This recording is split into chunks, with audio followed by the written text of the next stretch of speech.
Hi everyone, welcome back to another video from Wake&Tech. Today in this episode we are going to create a Roblox community or group using a tablet step by step.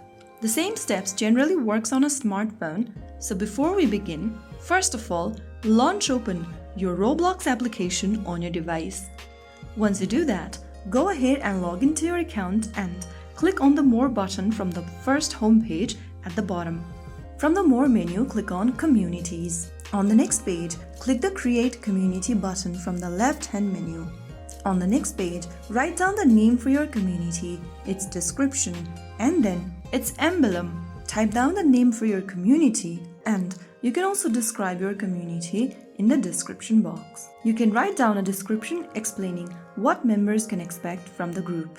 After doing so, scroll down to Emblem and then upload an emblem or image for the community. If you want to select the emblem from your device's camera roll, tap on Select an image from your device and then go ahead and select one of the emblems from your device's camera roll. Now once you are done, go to Settings tab at the bottom and select the visibility of the community, whether it's public or private.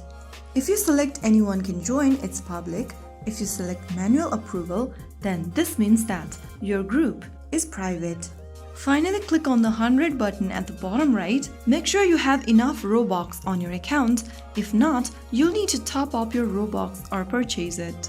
It requires 100 Robux in order to create a community. If you have enough, tap on the 100 blue button at the bottom right and your new community will be ready. After creating your community, you can use the community admin or configure settings to change info like the name, emblem, and descriptions. You can then manage members' requests, kick or ban users, and change ranks in your group.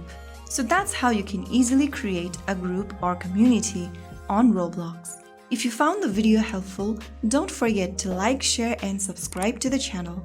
I will be back again in the next episode. Thank you for watching.